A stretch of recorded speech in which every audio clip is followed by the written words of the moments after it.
5 ಗ್ಯಾರಂಟಿಗಳನ್ನ ಒಟ್ಟೊಟ್ಟಿಗೆ ಕೊಡ್ತೀವಿ ಅಂತ ಸಿದ್ದರಾಮಯ್ಯನವರು ಅಧಿಕೃತವಾಗಿ ಅನೌನ್ಸ್ ಮಾಡಿ ಇವತ್ತಿಗೆ ಕರೆಕ್ಟ್ ಆಗಿ 1 ವಾರ ಆಗಿದೆ. ಗೊಂದಲ ಬಗೆಹರಿತಾ? ಖಂಡಿತ ಇಲ್ಲ. ಅದರಲ್ಲೂ ಈ ಗೃಹಲಕ್ಷ್ಮಿ ಬಗ್ಗೆ ಮಿನಿಸ್ಟರೇ ದಿನಕ್ಕೊಂದು ಹೇಳಿಕೆ ನೀಡಿ ಈ ಗೊಂದಲವನ್ನ ಹೆಚ್ಚಿಗೆ ಮಾಡ್ತಲೇ ಇದ್ದಾರೆ.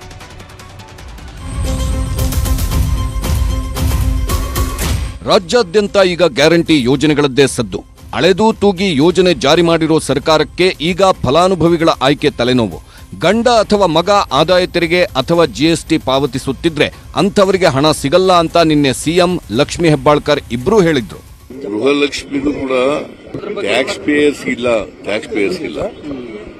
ಪೇಯರ್ಸ್ಗೆ ಮತ್ತೆ ಜಿಎಸ್ಟಿ ರಿಜಿಸ್ಟರ್ ಆಗಿದೆಯಲ್ಲ ಅವ್ರಿಗೆ ಹಸ್ಬೆಂಡ್ ಆಗ್ಬಹುದು ಮಗನೂ ಆಗಿರ್ಬೋದು, ಅವರು ಇಬ್ರು ಒಂದೇ ಇದರಲ್ಲಿ ಬರ್ತಾರೆ. ಟ್ಯಾಕ್ಸ್ ಪೇ ಆಗಿದ್ರೆ ಜಿಎಸ್ಟಿ ನಂಬರ್ ಅವ್ರ ಹತ್ರ ಇದ್ರೆ. ಅನ್ಕಂಡೀಷನಲ್ ಗ್ಯಾರಂಟಿ ಕೊಟ್ಟು ಯಾವಾಗ ದಿನಕ್ಕೊಂದು ಕ್ಷಣಕ್ಕೊಂದು ರೂಲ್ಸ್ ಹೇರುತ್ತಾ ಹೋದ್ರೋ ವಿಪಕ್ಷಗಳು ಸೇರಿ ಸಾರ್ವಜನಿಕರಿಂದ ತೀವ್ರ ಅಸಹನೆ ಎದುರಾಗಿತ್ತು.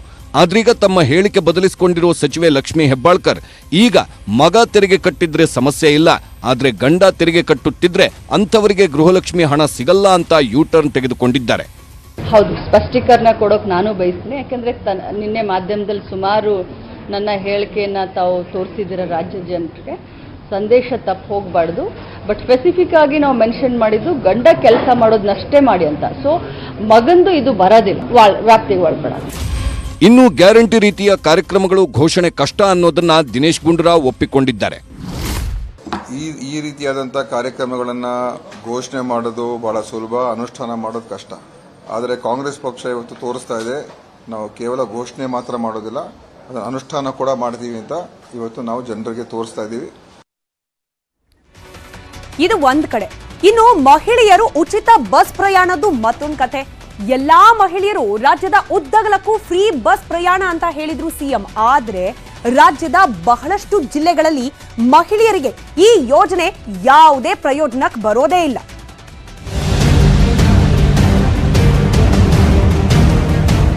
ಭಾನುವಾರ ಶಕ್ತಿ ಯೋಜನೆಗೆ ಸಿಎಂ ಸಿದ್ದರಾಮಯ್ಯ ಬೆಂಗಳೂರಿನಲ್ಲಿ ಚಾಲನೆ ನೀಡೋಕೆ ಸಜ್ಜಾಗಿದ್ದಾರೆ. ಆದ್ರೆ ಈ ಯೋಜನೆ ರಾಜ್ಯದ ಎಲ್ಲಾ ಮಹಿಳೆಯರಿಗೆ ಸಮರ್ಥವಾಗಿ ತಲುಪುತ್ತಾ ಅನ್ನೋದು ಸದ್ಯದ ಪ್ರಶ್ನೆ. ಯಾಕಂದ್ರೆ ರಾಜ್ಯದ ಸಾವಿರಾರು ಹಳ್ಳಿಗಳಿಗೆ ಸರ್ಕಾರಿ ಬಸ್ ಸೌಲಭ್ಯವೇ ಇಲ್ಲ. ಅಷ್ಟೇ ಅಲ್ಲ, ಕೆಲವು ಜಿಲ್ಲೆಗಳ ಗ್ರಾಮಗಳಿಗೆ ಖಾಸಗಿ ಬಸ್ ಬಿಟ್ಟರೆ ಸರ್ಕಾರಿ ಬಸ್ಗಳು ಸಂಚರಿಸೋದೇ ಇಲ್ಲ. ಯಾವ್ಯಾವ ಜಿಲ್ಲೆಗಳಲ್ಲಿ ಎಷ್ಟೆಷ್ಟು ಗ್ರಾಮಗಳಿಗೆ ಸರ್ಕಾರಿ ಬಸ್ ಸಂಚಾರ ಇಲ್ಲ ಅನ್ನೋದನ್ನ ನೋಡುವುದಾದ್ರೆ, ಮಲೆನಾಡಿನ ಗ್ರಾಮಗಳೇ ಹೆಚ್ಚಾಗಿರುವ ಶಿವಮೊಗ್ಗ ಜಿಲ್ಲೆಯ 400 ಗ್ರಾಮಗಳಿಗೆ ಸರ್ಕಾರಿ ಬಸ್ ಸೌಲಭ್ಯವಿಲ್ಲ. ದಾವಣಗೆರೆ 309, ತುಮಕೂರಿನ 141, ಕೋಲಾರದ 151 ಗ್ರಾಮಗಳಿಗೆ ಸಾರಿಗೆ ಬಸ್ ಸಂಪರ್ಕವಿಲ್ಲ. ಇತ್ತ ಮೈಸೂರಿನ 16, ಕೊಡಗಿನ 45, ಮಂಡ್ಯ ಜಿಲ್ಲೆಯ 22 ಗ್ರಾಮ, ಬಳ್ಳಾರಿಯ 33, ಬೆಳಗಾವಿ ಜಿಲ್ಲೆಯ 20, ಕಲ್ಯಾಣ ಕರ್ನಾಟಕ ಭಾಗದ 80 ಗ್ರಾಮಗಳಿಗೆ ಸಾರಿಗೆ ಬಸ್ ಸಂಪರ್ಕವೇ ಇಲ್ಲ. ಇತ್ತ ಮಲೆನಾಡು ಮತ್ತು ಕರಾವಳಿಯ ಕೆಲ ಜಿಲ್ಲೆಗಳಲ್ಲಿ ಖಾಸಗಿ ಬಸ್ಗಳೇ ಜನರಿಗೆ ಆಸರೆಯಾಗಿವೆ. ಮಲೆನಾಡು ಹೆಬ್ಬಾಗಿಲು ಶಿವಮೊಗ್ಗದ ಬಹುತೇಕ ತಾಲೂಕುಗಳಲ್ಲಿ ಖಾಸಗಿ ಬಸ್ಗಳು ಮಾತ್ರ ಕಾರ್ಯನಿರ್ವಹಣೆ ಮಾಡಿದ್ರೆ, ಚಿಕ್ಕಮಗಳೂರಿನ ಮಲೆನಾಡು ಭಾಗ, ಉಡುಪಿ ಮತ್ತು ದಕ್ಷಿಣ ಕನ್ನಡ ಜಿಲ್ಲೆಗಳಿಗೆ ಖಾಸಗಿ ಬಸ್ಗಳೇ ಜೀವನಾಡಿ.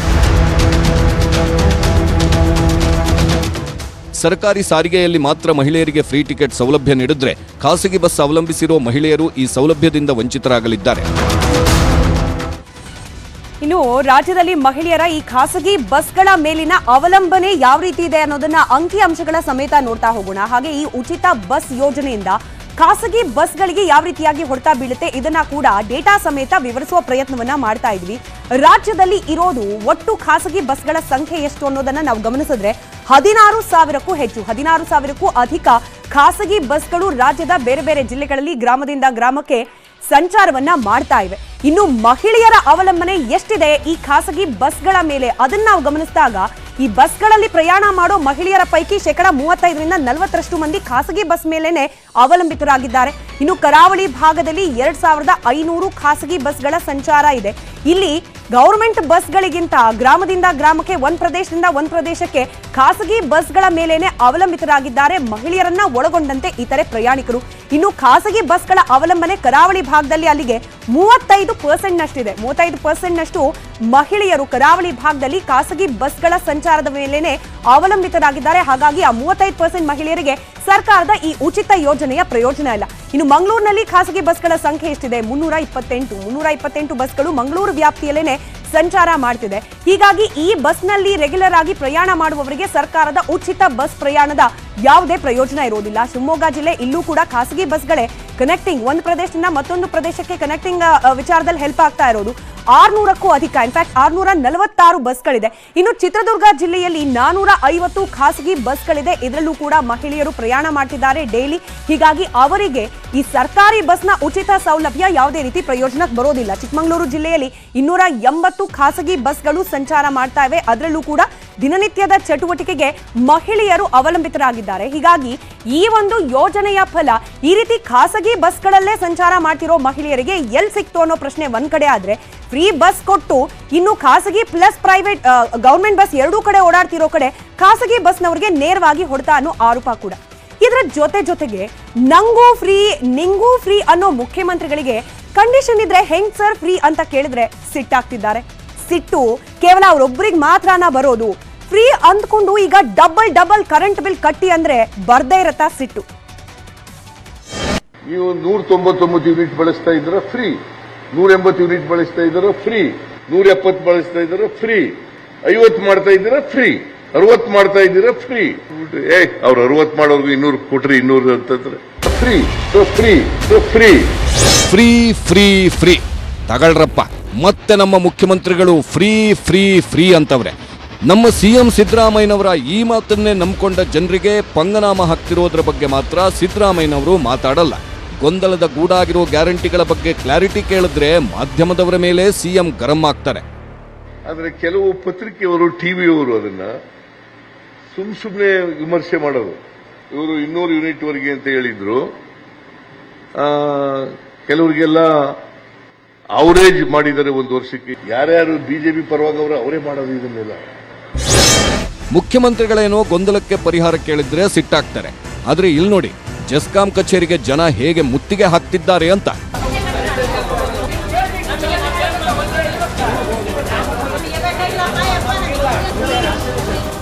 ಯಾಕೆ ಮುತ್ತಿಗೆ ಹಾಕಿದ್ರಿ ಅಂದ್ರೆ ಜನ ಕೊಟ್ಟ ಉತ್ತರ ಇದು.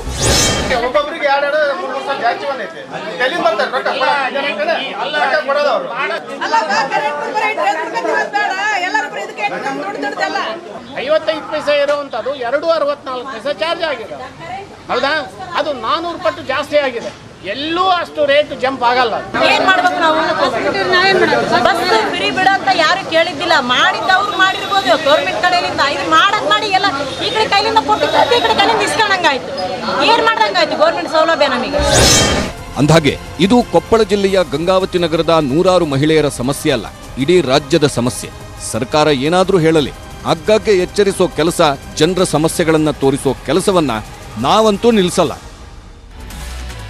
ಈ ಗ್ಯಾರಂಟಿ ಕಿರಿಕ್ಗಳಿಗಿಂತ ಸ್ಟ್ರಾಂಗ್ ಆದ ಕಿರಿಕ್ ಒಂದಿದೆ, ಅದನ್ನ ತೋರಿಸ್ತೀವಿ, ನೋಡ್ಬಿಡಿ. ಸಿದ್ದು ಸರ್ಕಾರದಲ್ಲಿರೋ ಏಕೈಕ, ಮತ್ತೊಮ್ಮೆ ಹೇಳ್ತೀನಿ, ಕೇವಲ ಒಬ್ಬ ಮಹಿಳಾ ಮಂತ್ರಿ ನಮ್ ಲಕ್ಷ್ಮಕ್ಕ. ಮಂತ್ರಿ ಅಕ್ಕನ ಅಥವಾ ತಮ್ಮ ಮಂತ್ರಿನ ಅನ್ನೋ ಅನುಮಾನ ಯಾಕೆ ಅಂತ ಕೇಳಿದ್ರೆ, ಮೇಡಮ್ಗಿಂತ ಯಾಕೋ ಅವರ ಸಹೋದರ ಚನ್ನರಾಜ ಹಟ್ಟಿಹೊಳಿ ದರ್ಬಾರೆ ಜಾಸ್ತಿ ಕಾಣ್ತಾ ಇದೆ.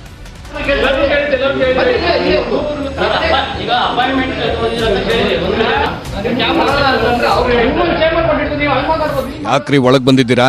ನಡೀರಿ ಹೊರಗೆ, ಕ್ಯಾಮ್ರಾ ತಗೊಂಡು ಆಚೆ ಹೋಗಿ.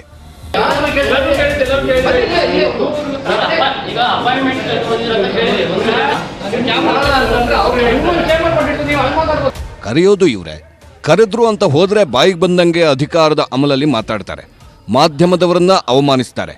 ಅಂದ ಹಾಗೆ ಈ ವ್ಯಕ್ತಿ ಬೇರೆ ಯಾರೂ ಅಲ್ಲ, ಕಾಂಗ್ರೆಸ್ನ ಪರಿಷತ್ ಸದಸ್ಯ, ಅಕ್ಕನ ಆಶೀರ್ವಾದದಿಂದ MLC ಆಗಿರೋ ಚನ್ನರಾಜ ಹಟ್ಟಿಹೊಳಿ, ಮಾನ್ಯ ಮಹಿಳಾ ಮತ್ತು ಮಕ್ಕಳ ಕಲ್ಯಾಣ ಸಚಿವೆ ಲಕ್ಷ್ಮೀ ಹೆಬ್ಬಾಳ್ಕರ್ ಅವರ ಸಹೋದರ.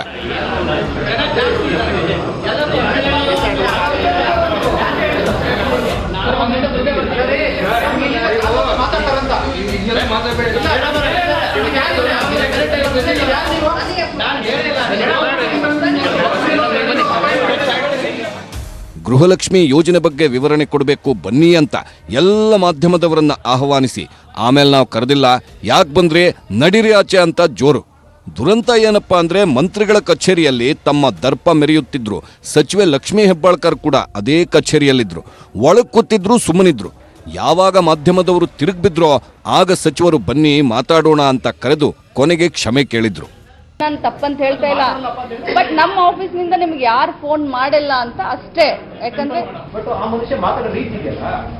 ನೋಡಿ, ನೀವು ಕೂಡ ಆ ಮನುಷ್ಯ ಈ ಮನುಷ್ಯ ಅಂತ ಮಾತಾಡೋ ಈ ರೀತಿನೂ ಸರಿ ಇಲ್ಲ.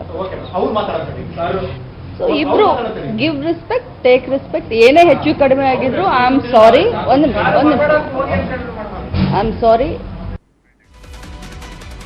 ನಿಮಗೆ ನೆನಪಿರಬಹುದು, ಮೇ ತಿಂಗಳಲ್ಲಿ ನಾವು ಹೇಳಿದ್ವಿ ಕಾಂಗ್ರೆಸ್ ಸರ್ಕಾರ ಬಿಜೆಪಿ ಹಾಗೆ RSS ಮೇಲೆ ತನಿಖಾಸ್ತ್ರ ಹೂಡೋಕೆ ಸಿದ್ಧವಾಗ್ತಿದೆ ಅಂತ. ಆ ಮಾತು ಈಗ ನಿಜವಾಗ್ತಿದೆ. ಇದಕ್ಕೆ ಸಾಕ್ಷಿ ಇಲ್ಲಿದೆ. RSSಗೆ ಕೊಟ್ಟ ಭೂಮಿ ವಾಪಸ್, ಸಿದ್ದರಾಮಯ್ಯ ಸರ್ಕಾರದ ನಿರ್ಧಾರ. ಇವತ್ತು ಸರ್ಕಾರಿ ಭೂಮಿಗಳನ್ನ, ಜಾಗಗಳನ್ನ ಅವರ ಸಂಸ್ಥೆಗಳಿಗೆ ಹಸ್ತಾಂತರ ಆಗಿರ್ತಕ್ಕಂಥದ್ದು. RSS ಮತ್ತು ಸಂಘ ಪರಿವಾರಗೂ ಮತ್ತು ಅವ್ರ ಜೊತೆ ಸೇರಿರ್ತಕ್ಕಂಥ ಅನೇಕ ಸಂಸ್ಥೆಗಳಿಗೆ ಇವತ್ತು ರಾಜ್ಯದ ನೂರಾರು ಎಕರೆಗಳನ್ನ ಅವ್ರಿಗೆ ಕೊಡಿಸ್ಬಿಟ್ಟಿದ್ದಾರೆ. ಅದಕ್ಕೋಸ್ಕರ ನಾವು ಇಂಥ ಕ್ರಮಗಳು ತಗೊಳ್ಳೇಬೇಕಾಗ್ತದೆ. ಕಾಂಗ್ರೆಸ್ ಪಕ್ಷ ಇದು ಮಾಡಲೇಬೇಕಾಗ್ತದೆ. ಕೇಳಿದ್ರಲ್ಲ ಸಚಿವರ ಮಾತನ್ನ. ಬಿಜೆಪಿ ಸರ್ಕಾರ ಎಲೆಕ್ಷನ್ಗೂ ಮುನ್ನ 100 ಎಕರೆ ಸರ್ಕಾರಿ ಭೂಮಿಯನ್ನ RSS ಸಂಘಕ್ಕೆ ಕೊಟ್ಟಿದ್ದಂತೆ. ಕಾನೂನು ಬಾಹಿರವಾಗಿ RSS ಸಂಸ್ಥೆಗೆ ಭೂಮಿ ಪರಾಭಾರೆ ಮಾಡಿದ್ದಾರಂತೆ. ಮೊದಲ ಹಂತದಲ್ಲಿ ಸಿದ್ದರಾಮಯ್ಯ ಸರ್ಕಾರ ಡಿಸೆಂಬರ್ನಿಂದ ಬಿಜೆಪಿ ಕೊಟ್ಟಿರೋ ಎಲ್ಲ ಟೆಂಡರ್ಗಳು, ಗುತ್ತಿಗೆಗಳನ್ನ ರದ್ದು ಮಾಡುತ್ತಿದ್ದು, ಈಗ RSSಗೆ ಕೊಟ್ಟಿರೋ ಭೂಮಿಯನ್ನು ವಾಪಸ್ ಪಡೆಯೋದಕ್ಕೆ ತಯಾರಿಗಳಾಗ್ತಿದೆ. ಚಾಣಕ್ಯ ವಿಶ್ವವಿದ್ಯಾಲಯಕ್ಕೆ ಕೊಟ್ಟಿರೋದು KDBನವರು ಅಕ್ವೈರ್ ಮಾಡಿದಂತ ಲ್ಯಾಂಡ್ ಅಂತ ಅನ್ಸುತ್ತೆ. ಬಹುಶಃ ನನಗೆ ಜ್ಞಾಪಕ ಇರೋ ಹಾಗೆ ಬಹುಶಃ KDBನವರು ಇಂಡಸ್ಟ್ರಿ ಪರ್ಪಸ್ಗೆ ಅಕ್ವೈರ್ ಮಾಡಿದಂತ ಲ್ಯಾಂಡ್ ಅನ್ನ ಒಂದು ಯೂನಿವರ್ಸಿಟಿಗೆ ಕೊಟ್ಟಿದ್ರು ಡಿಸೆಂಬರ್ ನಂತರ. ಯಾಕೆಂದ್ರೆ ಸರ್ಕಾರ ಕೊನೆಯ ದಿನಗಳಲ್ಲಿ ಈ ರೀತಿಯ ತೀರ್ಮಾನಗಳನ್ನ ತೆಗೆದುಕೊಳ್ಳೋದು ಸೂಕ್ತ ಅಲ್ಲ ಅನ್ನುವಂತಹದ್ದು ಒಂದು ಸಾರ್ವಜನಿಕ ಅಭಿಪ್ರಾಯ. ಹಾಗಾಗಿ ಡಿಸೆಂಬರ್ ನಂತರ ಮಂಜೂರಾಗಿರುವ ಜಮೀನುಗಳ ಬಗ್ಗೆ ವೆರಿಫಿಕೇಶನ್ ಮಾಡಲಿಕ್ಕೆ CM ಅವರು ಸೂಚನೆ ಕೊಟ್ಟಿದ್ದಾರೆ. ಲಾಸ್ಟ್ 4-5 ಮಂತ್ಸ್ ಅಲ್ಲಿ ತರಾತುರಿಯಲ್ಲಿ ಮಾಡಿರುವಂತಹ ತೀರ್ಮಾನಗಳನ್ನ ಮರುಪರಿಶೀಲನೆ ಮಾಡುವಂತಹದ್ದು, ಅದರ ಕಡೆಗೆ ನಾವು ಗಮನ ಕೊಡ್ತೇವೆ. ತೀರಾ ಹಿಂದೆ ಆಗಿರುವಂತಹ ಪ್ರಕರಣಗಳು ನೋಡೋಣ, ಅದರಲ್ಲಿ ಬೇಕಾದ್ರೆ ನಾವು ಸರಿ ತಪ್ಪಾಗಿದೆಯಾ ಅಂತ ಯೋಚನೆ ಮಾಡಬಹುದು. ತಪ್ಪಾಗಿದ್ರೆ ಅದನ್ನ ರಿವೆರಿಫೈ ಮಾಡಬಹುದು. ಪ್ರಮುಖವಾಗಿ ಕಂದಾಯ ಇಲಾಖೆಯಿಂದ ಕೊಡಲಾದ ಭೂಮಿಯನ್ನ ಪರಿಶೀಲನೆಗೆ ಒಳಪಡಿಸ್ತೀವಿ ಅಂತ ಸಚಿವ ಕೃಷ್ಣ ಬೈರೇಗೌಡರು ಹೇಳಿದ್ದಾರೆ. ಅದರ ಆಧಾರದ ಮೇಲೆ ಬಿಜೆಪಿ ಸರ್ಕಾರ RSSಗೆ ಕೊಟ್ಟಿದೆ ಎನ್ನಲಾದ ಯಾವೆಲ್ಲ ಭೂಮಿ ವಾಪಸ್ ಪಡೆಯೋ ಸಾಧ್ಯತೆ ಇದೆ ಗಮನಿಸ್ತಾ ಹೋಗೋಣ. ಮೊದಲನೇದಾಗಿ RSS ಆಸ್ತಿ ಮೇಲೆ ಯಾವ ಆಸ್ತಿಗಳ ಮೇಲೆ ಇದೀಗ ಪರಿಶೀಲನೆ ಹೆಸರಲ್ಲಿ ಅಸ್ತ್ರ ಪ್ರಯೋಗ ಆಗಬಹುದು ಅನ್ನೋ ಪಟ್ಟಿಯಲ್ಲಿ ಮೊದಲಿಗೆ ಕೇಳೋಕ್ ಸಿಗ್ತಾ ಇರೋ ಹೆಸರು ಚಾಣಕ್ಯ ವಿಶ್ವವಿದ್ಯಾಲಯ. ಬೆಂಗಳೂರಿನಲ್ಲಿದೆ, ಏರ್ಪೋರ್ಟ್ ರಸ್ತೆಯಲ್ಲಿದೆ. ಏರ್ಪೋರ್ಟ್ ರಸ್ತೆ ನಮಗೆ ಗೊತ್ತಿರೋ ಹಾಗೆ ಕೋಟ್ಯಾಂತರ ರೂಪಾಯಿ ಬೆಲೆ ಬಾಳುತ್ತೆ ಅಲ್ಲಿನ ಭೂಮಿ. ಆದ್ರೆ ಈ ಕೇಳೋಕ್ ಸಿಕ್ತಿರೋ ಆರೋಪ ಏನಂತಂದ್ರೆ ಏರ್ಪೋರ್ಟ್ ರಸ್ತೆಯಲ್ಲಿ ಇರುವ ಈ ಜಾಗವನ್ನ ಕೇವಲ 50 ಕೋಟಿ ರೂಪಾಯಿಗೆ ನೀಡಲಾಗಿದೆ. ಬರೋಬ್ಬರಿ 116 ಎಕರೆ ಭೂಮಿಯನ್ನ ಕೊಡಲಾಗಿದೆ ಅಂತ ಹೇಳಿ, ಅದರಲ್ಲೂ ಕೂಡ ಇದು KIADB ಇಂದ ಕೊಡಲಾಗಿದೆ ಭೂಮಿ ಅನ್ನೋ ಆರೋಪ ಇದೆ. ಅಂದ್ರೆ ಇಂಡಸ್ಟ್ರಿಯಲ್ ಪರ್ಪಸ್ಗೆ ಯೂಸ್ ಮಾಡಬೇಕಾಗಿತ್ತು, ಆದ್ರೆ ಇಲ್ಲಿ ನಡೆಸ್ತಾ ಇರೋದು ವಿವಿ. ಹೀಗಾಗಿ ಇದ್ರ ಬಗ್ಗೆ ತನಿಖೆ ನಡೆಸ್ತೀವಿ ಅಂತ ಹೇಳ್ತಾ ಇದ್ದಾರೆ ಸದ್ಯಕ್ಕೆ ಕಾಂಗ್ರೆಸ್ನ ನಾಯಕರು. ಕೇವಲ ಇಷ್ಟಕ್ಕೆ ನಿಲ್ಲಿಲ್ಲ, ಇದರ ಜೊತೆಗೆ ಜನಸೇವಾ ಟ್ರಸ್ಟ್, ಇದು ಸಂಘ ಪರಿವಾರದ ಅಂಗಸಂಸ್ಥೆ. ಜನಸೇವಾ ಟ್ರಸ್ಟ್ಗೆ ಕೊಡಲಾಗಿರುವ ಭೂಮಿ ಬಗ್ಗೆ ಕೂಡ ಒಂದಷ್ಟು ಅನುಮಾನಗಳಿದೆ ಅಂತ ಹೇಳಿ ಇದರ ಬಗ್ಗೆ ಕೂಡ ಪರಿಶೀಲನೆ ನಡೆಸಲಾಗುತ್ತೆ ಅಂತ ಹೇಳ್ತಿದ್ದಾರೆ ಸಚಿವರು. ಬೆಂಗಳೂರು ದಕ್ಷಿಣ ತಾಲೂಕಿನ ತಾವರೆಕೆರೆ ಹೋಬಳಿಯ ಕುರುಬರಹಳ್ಳಿಯಲ್ಲಿದೆ ಈ ಜಾಗ. ಹಾಗೆ 10 ಗುಂಟೆ ಜಾಗವನ್ನ ಮಂಜೂರು ಮಾಡಲಾಗಿತ್ತು. ಇದು ಗೋಮಾಳ ಜಾಗ ಅನ್ನೋ ಆರೋಪ ಭೂಮಿ ಮಂಜೂರು ಮಾಡೋ ಸಂದರ್ಭದಲ್ಲೇನೆ ಕೇಳೋಕ್ ಸಿಕ್ಕಿತ್ತು, ಆರೋಪ ಆಯ್ತು. ಇದ್ರ ಬಗ್ಗೆ ತನಿಖೆ ಯಾವ ರೀತಿ ಮಾಡುತ್ತೆ ಕಾಂಗ್ರೆಸ್ ಸರ್ಕಾರ ನೋಡಬೇಕು. ಅದರಲ್ಲೂ 27 ಕೋಟಿ ಬೆಲೆ ಬಾಳುವ ಆ ಒಂದು ಭೂಮಿಯನ್ನ ಕೇವಲ 7 ಕೋಟಿಗೆ ಕೊಡಲಾಗಿತ್ತು ಅನ್ನೋ ಗಂಭೀರ ಆರೋಪ ಇದೆ. ಇಲ್ಲಿಗೆ ನಿಲ್ಲಿಲ್ಲ, ಇದರ ಜೊತೆಗೆ ಮತ್ತೊಂದು ಜಾಗದ ಬಗ್ಗೆ ಕೂಡ ಇದೀಗ ತನಿಖೆ ನಡೆಯುವ ಸಾಧ್ಯತೆ ಇದೆ. ರಾಷ್ಟ್ರೋತ್ಥಾನ ಪರಿಷತ್, ಮಾಜಿ ಮುಖ್ಯಮಂತ್ರಿ ಆಗಿದ್ದ ಬೊಮ್ಮಾಯಿ ಅವರ ತವರು ಜಿಲ್ಲೆ ಹಾವೇರಿಯ ದೇವಗಿರಿಯಲ್ಲಿದೆ ಈ ಜಾಗ. 10 ಎಕರೆ ಭೂಮಿಯನ್ನ ರಾಷ್ಟ್ರೋತ್ಥಾನ ಸಂಸ್ಥೆಗೆ ನೀಡಲಾಗಿತ್ತು ಅಂದಿನ ಬಿಜೆಪಿ ಸರ್ಕಾರ. ಆಗಸ್ಟ್ 2022ರಲ್ಲಿ ಭೂಮಿ ಕೊಡಬೇಕು ಅನ್ನೋ ಪ್ರಸ್ತಾವನೆ ಆದಾಗ್ಲೇನೆ ಇದ್ರ ಬಗ್ಗೆ ಒಂದಷ್ಟು ಆಕ್ಷೇಪಗಳು ವ್ಯಕ್ತವಾಗಿತ್ತು. ಇದು ಕೂಡ ಗೋಮಾಳ ಜಾಗ ಅನ್ನೋ ಆರೋಪ ಇದೆ. ಇನ್ನು ಮಾರುಕಟ್ಟೆ ದರಕ್ಕಿಂತ 25% ಕಡಿಮೆ ದುಡ್ಡಿಗೆ ಕೊಡಲಾಗಿದೆ ಅನ್ನೋ ಆರೋಪ ಆ ಸಂದರ್ಭದಲ್ಲಿ ಕೇಳೋಕ್ ಸಿಕ್ಕಿತ್ತು. ಹೀಗಾಗಿ ಈ ಭೂಮಿಯನ್ನ ಯಾಕೆ ಕೊಟ್ರು, ಎಷ್ಟಕ್ಕೆ ಕೊಟ್ರು ಅನ್ನೋದ್ರ ಬಗ್ಗೆ ಕೂಡ ತನಿಖೆ ನಡೆಸ್ತೀವಿ ಅಂತ ಹೇಳ್ತಿದೆ ಇಂದಿನ ಕಾಂಗ್ರೆಸ್ ಸರ್ಕಾರ. ಇಲ್ಲಿಗೆ ನಿಲ್ಲಿಲ್ಲ, ಈ ಭೂಮಿ ವಿಚಾರಕ್ಕೆ ಸಂಬಂಧಪಟ್ಟ ಪರಿಶೀಲನೆಗಳು ಇಷ್ಟ ಆದ್ರೆ ಬಿಜೆಪಿ ಸರ್ಕಾರದಲ್ಲಿ ಅನುಷ್ಠಾನವಾದ ಒಂದಷ್ಟು ಯೋಜನೆಗಳಿಗೆ ಕತ್ರಿ ಹಾಕ್ತೀವಿ ಅಂತ ಹೇಳಿ ನೇರವಾಗಿ ಹೇಳ್ತಾ ಇದ್ದಾರೆ. ಇನ್ಫ್ಯಾಕ್ಟ್ ಅದನ್ನ ಪ್ರಯೋಗ ಕೂಡ ಮಾಡಿದ್ದಾರೆ ಕಾಂಗ್ರೆಸ್ನ ಸಚಿವರುಗಳು. ಯಾವ್ದು ಆ ಯೋಜನೆಗಳು ಗಮನಿಸ್ತಾ ಹೋಗೋಣ. 108 ಆಂಬ್ಯುಲೆನ್ಸ್, ಇದರ ಗುತ್ತಿಗೆಯನ್ನ ರದ್ದು ಮಾಡಲಾಗಿದೆ ಇವತ್ತು ಆಲ್ರೆಡಿ.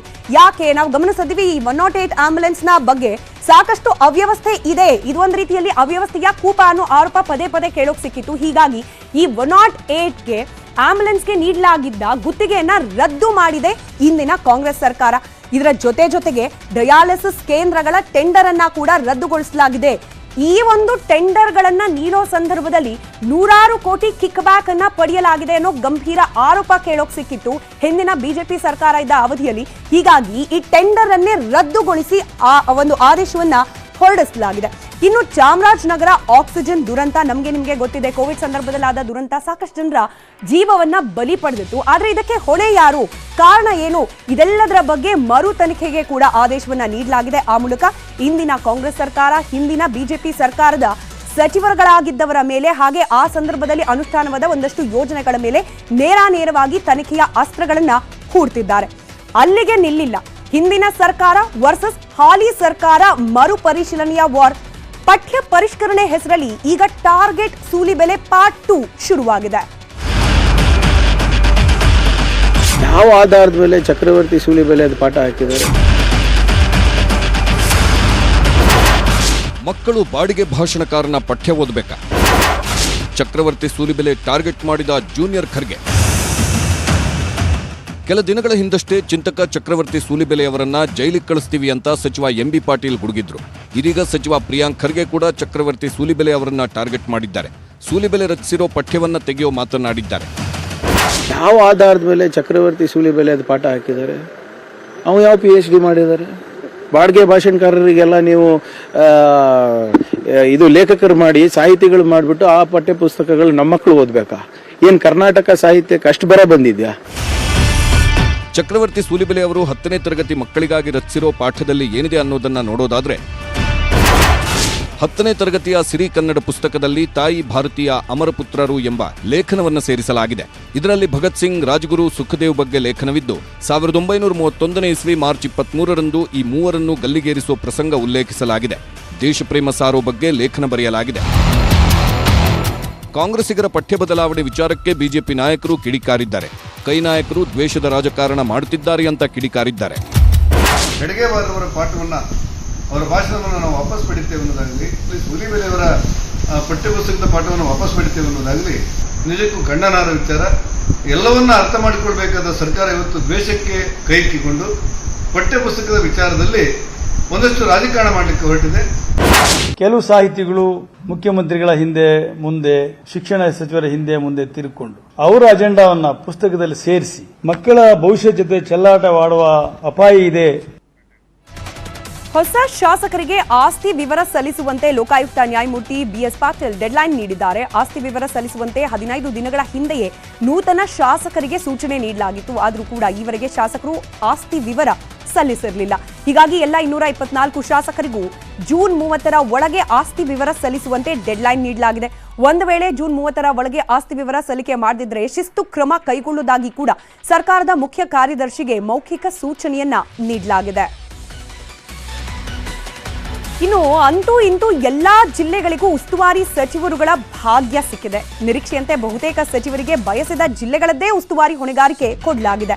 ಬೆಂಗಳೂರಿಗೆ ರಾಮಲಿಂಗಾರೆಡ್ಡಿ ಆಕಾಂಕ್ಷಿಯಾಗಿದ್ರು, ಆದ್ರೆ DK ಶಿವಕುಮಾರ್ ಬೆಂಗಳೂರು ಅಭಿವೃದ್ಧಿ ಸಚಿವರಾಗಿದ್ದು ಅವರಿಗೇನೆ ಹೊಣೆ ಹೊರಿಸಿದ್ದಾರೆ.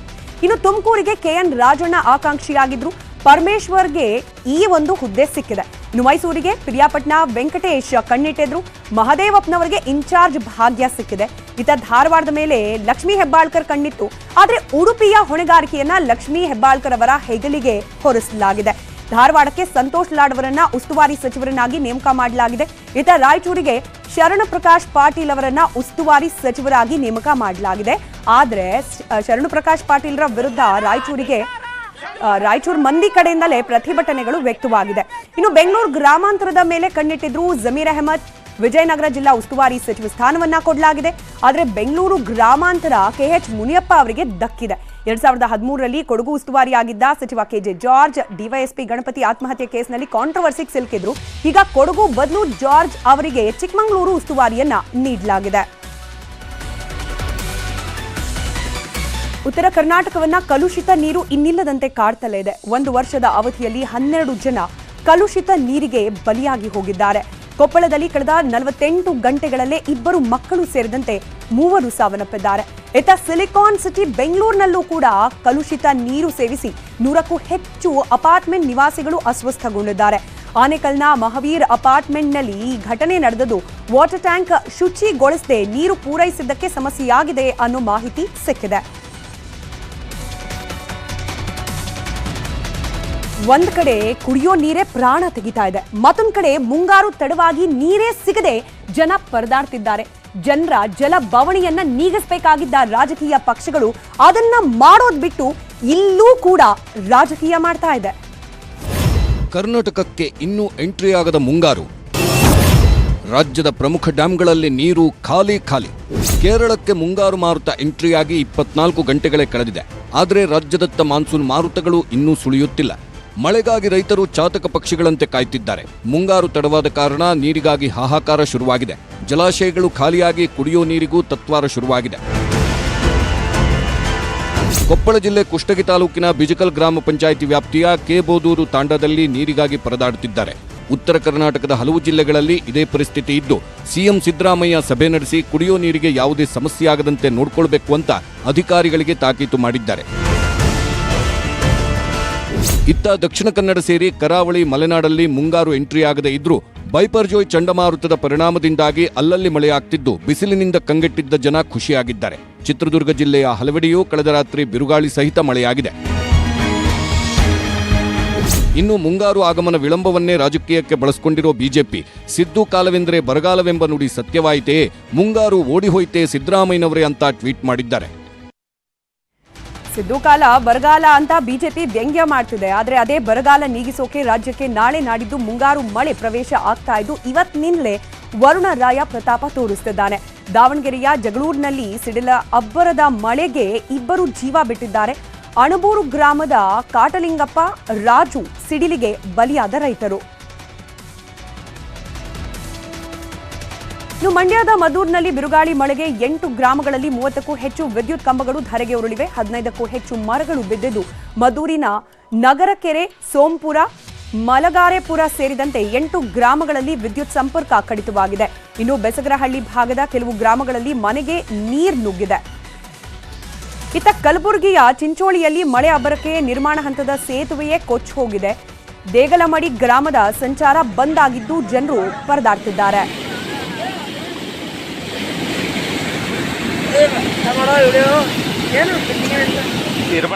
ರಾಜ್ಯ ರಾಜಧಾನಿ ಬೆಂಗಳೂರಿನಲ್ಲೂ ಕೂಡ ಮುಂಗಾರು ಪೂರ್ವ ಮಳೆ ಅಬ್ಬರಿಸ್ತಾ ಇದ್ದು ಬಿಪರ್ಜಾಯ್ ಚಂಡಮಾರುತದ ಎಫೆಕ್ಟ್ನಿಂದ ಜೋರು ಮಳೆ ಆಗ್ತಾ ಇದ್ದು ಮುಂದಿನ 3-4 ದಿನಗಳಲ್ಲಿ ವರುಣನ ಆರ್ಭಟದ ಸುಳಿವು ಸಿಕ್ಕಿದೆ.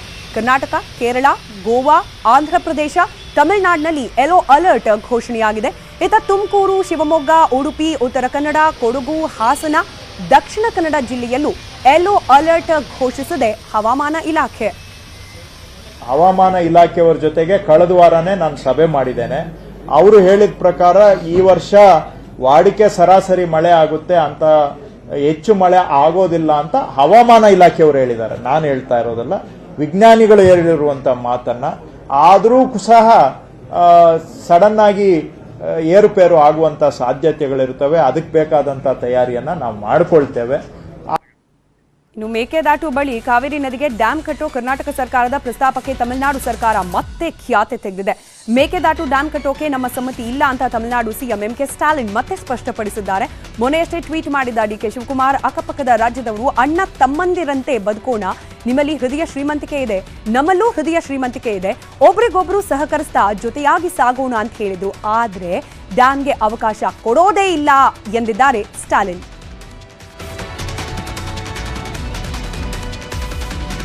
ಅರ್ಜುನ್ ಸರ್ಜಾ, ಶ್ರುತಿ ಹರಿಹರನ್ ಈ 2 ಹೆಸರು ಕೇಳಿದ್ರೆ ನೆನಪಾಗೋದು ಮೀಟೂ ಕೇಸ್. ಭಾರಿ ಸದ್ದು ಮಾಡಿ ಸದ್ಯಕ್ಕೆ ಸೈಲೆಂಟ್ ಆಗಿದ್ದ ಈ ಪ್ರಕರಣ ಮತ್ತೆ ಸದ್ದು ಮಾಡ್ತಿದೆ.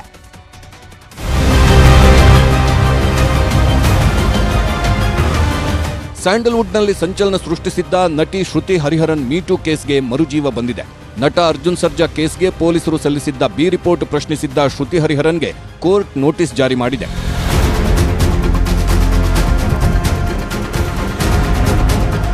ಬೆಂಗಳೂರಿನ 8ನೇ ಎಸಿಎಂಎಂ ಕೋರ್ಟ್ ಶ್ರುತಿ ಹರಿಹರನ್ಗೆ ನೋಟಿಸ್ ನೀಡಿದ್ದಲ್ಲದೆ ಪ್ರಕರಣ ಸಂಬಂಧ ಸೂಕ್ತ ಸಾಕ್ಷ್ಯಾಧಾರ ನೀಡುವಂತೆ ಪೊಲೀಸರಿಗೆ ಸೂಚಿಸಿದೆ. ಏನಿದು ಪ್ರಕರಣ ಅಂತ ನೋಡೋದಾದ್ರೆ 2018ರಲ್ಲಿ ನಟಿ ಶ್ರುತಿ ಹರಿಹರನ್ ಈ ಬಗ್ಗೆ ಗಂಭೀರ ಆರೋಪ ಮಾಡಿದ್ರು. ವಿಸ್ಮಯ ಚಿತ್ರದ ಶೂಟಿಂಗ್ ವೇಳೆ ನನ್ನ ಜೊತೆ ನಟ ಅರ್ಜುನ್ ಸರ್ಜಾ ಅನುಚಿತವಾಗಿ ವರ್ತಿಸಿದ್ದಾರೆ ಅಂತ ಗಂಭೀರ ಆರೋಪ ಮಾಡಿದ್ರು. ತನಿಖೆ ನಡೆಸಿ ಪೊಲೀಸರು ಕೋರ್ಟ್ಗೆ ಬಿ ರಿಪೋರ್ಟ್ ಸಲ್ಲಿಸಿದ್ರು. ಆದರೆ ಇದಕ್ಕೆ ಒಪ್ಪದ Shruti Hariharan B report challenge ಮಾಡಿದ್ದರು. ವಿಚಾರಣೆ ನಡೆಸಿದ ಕೋರ್ಟ್ ಇದೀಗ ಸಾಕ್ಷ್ಯ ಕೇಳಿ ಪೊಲೀಸರಿಗೆ ಹಾಗೂ ನಟಿ ಶ್ರುತಿ ಹರಿಹರನ್ಗೂ ನೋಟಿಸ್ ಜಾರಿ ಮಾಡಿದೆ. ಒಂದು ವೇಳೆ ಸಾಕ್ಷ್ಯ ಕೊಟ್ಟರೆ ಅರ್ಜುನ್ ಸರ್ಜಾಗೆ ಸಂಕಷ್ಟ ಎದುರಾಗೋ ಸಾಧ್ಯತೆ ಇದೆ.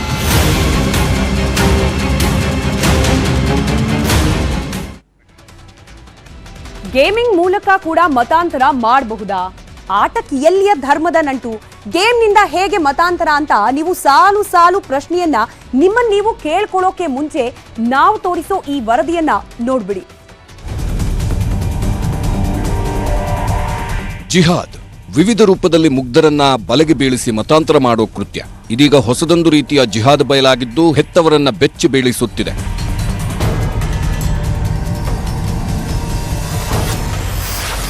ಗೇಮಿಂಗ್ ಜಿಹಾದ್ ಮೂಲಕ ಮತಾಂತರ.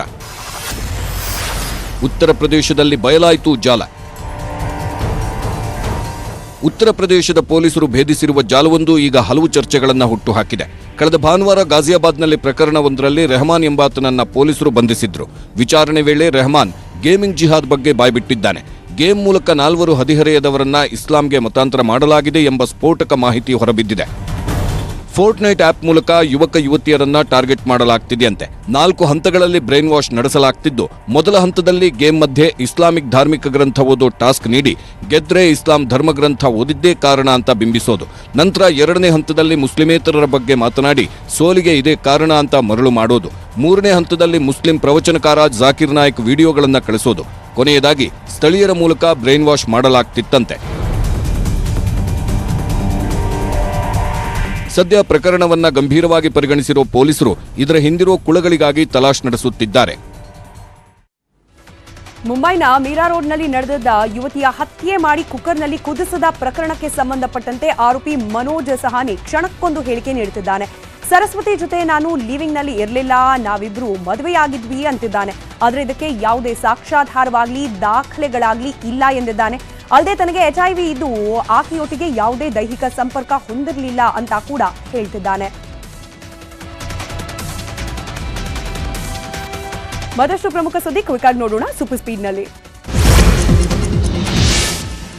ಕಲುಷಿತ ನೀರು ಸೇವಿಸಿ ಜನರು ಅಸ್ವಸ್ಥಗೊಂಡಿರೋ ವಿಚಾರಕ್ಕೆ ಸಂಬಂಧಪಟ್ಟಂತೆ ವಿಜಯಪುರದಲ್ಲಿ ಜಿಲ್ಲಾ ಮಟ್ಟದ ಪ್ರಗತಿ ಪರಿಶೀಲನಾ ಸಭೆ ನಡೆಸಲಾಯಿತು. ಸಭೆಯಲ್ಲಿ ಲೋಕಾಯುಕ್ತ ನ್ಯಾಯಮೂರ್ತಿ BS ಪಾಟೀಲ್ ಭಾಗಿಯಾಗಿದ್ರು. ಈ ವೇಳೆ ಕೆಲ ಅಧಿಕಾರಿಗಳು ನಿದ್ದೆಗೆ ಜಾರಿದ್ರೆ ಇನ್ ಕೆಲವರು ಮೊಬೈಲ್ ಫೋನ್ನಲ್ಲಿ ಬ್ಯುಸಿಯಾಗಿದ್ರು.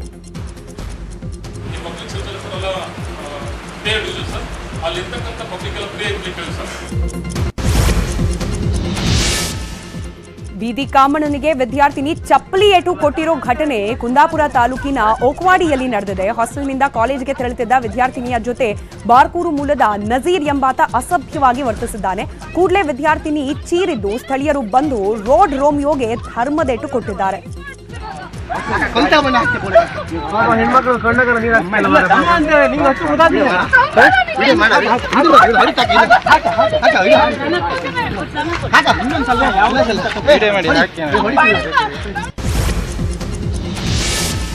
ಚಾಮರಾಜನಗರದ ಹೊಗೇನಕಲ್ನಲ್ಲಿ ತೆಪ್ಪಗಳ ರೇಸ್ ನಡೆಯಿತು. ತಮಿಳುನಾಡಿನ ಊಟುಮಲೈ ಗ್ರಾಮದ ಮಾರಿಯಮ್ಮ ಹಬ್ಬದ ನಿಮಿತ್ತ ಹೊಗೇನಕಲ್ ಜಲಪಾತದ ಹಿನ್ನೀರು ಪ್ರದೇಶದಲ್ಲಿ 100 ಮೀಟರ್ ತೆಪ್ಪಗಳ ಸ್ಪರ್ಧೆ ನಡೆಸಲಾಯಿತು. ಉತ್ತರ ಕನ್ನಡ ಜಿಲ್ಲೆಯ ಬೊಮ್ಮನಹಳ್ಳಿ ಗ್ರಾಮದ ಬಳಿ ಆನೆಯೊಂದು ಗಜಗಾಂಭೀರ್ಯವಾಗಿ ರಸ್ತೆ ದಾಟಿದ ವಿಡಿಯೋ ವೈರಲ್ ಆಗಿದೆ. ಬಿಜೆಪಿ ವಿರುದ್ಧ ಎಲ್ಲಾ ರಾಷ್ಟ್ರೀಯ ಮಟ್ಟದ ಪ್ರತಿಪಕ್ಷಗಳು ಒಗ್ಗೂಡ್ತಾ ಇವೆ. ಜೂನ್ 23ರಂದು ಪಾಟ್ನಾದಲ್ಲಿ ಮಹತ್ವದ ಸಭೆ ನಡೆಯಲಿದೆ. ಬಿಹಾರ ಸಿಎಂ ನಿತೀಶ್ ಕುಮಾರ್ ಸಭೆ ಕರೆದಿದ್ದಾರೆ. ರಾಹುಲ್ ಗಾಂಧಿ, ಮಲ್ಲಿಕಾರ್ಜುನ್ ಖರ್ಗೆ ಕೂಡ ಪಾಲ್ಗೊಳ್ಳಲಿದ್ದಾರೆ. ಹಿಂಸಾಚಾರದಿಂದ ಬೂದಿ ಮುಚ್ಚಿದ ಕೆಂಡದಂತಿದ್ದ ಮಣಿಪುರದಲ್ಲಿ ಮತ್ತೆ ಹಿಂಸಾಚಾರ ಭುಗಿಲೆದ್ದಿದೆ. ಇವತ್ತು ಸಂಜೆ ನಡೆದ ಹಿಂಸಾಚಾರದಲ್ಲಿ ದುಷ್ಕರ್ಮಿಗಳು ನಡೆಸಿದ ಗುಂಡಿನ ದಾಳಿಯಲ್ಲಿ ಮಹಿಳೆ ಸೇರಿದಂತೆ 3 ಸಾವನ್ನಪ್ಪಿದ್ದಾರೆ. ಕಾಂಗೋಪಿ ಜಿಲ್ಲೆ ಮತ್ತು ಇಂಫಾಲ್ ಪೂರ್ವ ಜಿಲ್ಲೆಯ ಗಡಿಯಲ್ಲಿರುವ ಕೋಖೇನ ಗ್ರಾಮದಲ್ಲಿ ಹಿಂಸಾಚಾರ ನಡೆದಿದ್ದು ಸ್ಥಳಕ್ಕೆ ಹೆಚ್ಚುವರಿ ಭದ್ರತಾ ಪಡೆ ರವಾನಿಸಲಾಗಿದೆ. ಕೆನಡಾದ ಕಾಡ್ನಲ್ಲಿ ಹಬ್ಬಿರೋ ಭಾರಿ ಪ್ರಮಾಣದ ಕಾಡ್ಗಿಚ್ಚು ಇನ್ನೂ ತಹಬದಿಗೆ ಬಂದಿಲ್ಲ. ಈಸ್ಟ್ ಕೋಸ್ಟ್ ಪ್ರದೇಶದ ಕಾಡ್ನಲ್ಲಿ ಧಗಿಸಿ ಬೆಂಕಿ ಹೊತ್ತಿ ಉರಿತಾ ಇದ್ದು ಹೆಲಿಕಾಪ್ಟರ್, ಲಘು ವಿಮಾನಗಳ ಮೂಲಕ ಬೆಂಕಿ ನಂದಿಸೋಕೆ ಪ್ರಯತ್ನ ಪಡಲಾಗ್ತಾ ಇದೆ.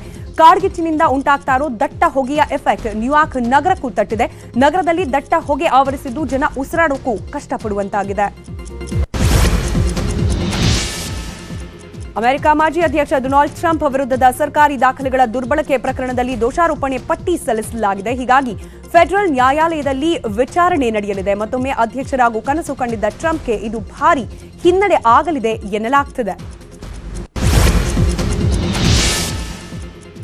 ಸಮುದ್ರದಲ್ಲಿ ಈಜಾಡ್ತಾ ಇದ್ದ ರಷ್ಯಾ ಮೂಲದ ಪ್ರವಾಸಿ ಮೇಲೆ ಟೈಗರ್ ಶಾರ್ಕ್ ದಾಳಿ ಮಾಡಿ ತಿಂದಿರುವ ಘಟನೆ ಈಜಿಪ್ಟ್ನ ರೆಡ್ ಸಿಯಲ್ಲಿ ನಡೆದಿದೆ. ಕೈರೋದಲ್ಲಿ ನಡೆದಿರೋ ಘಟನೆಯ ಭಯಾನಕ ದೃಶ್ಯ ಮೊಬೈಲ್ನಲ್ಲಿ ಸೆರೆಯಾಗಿದೆ.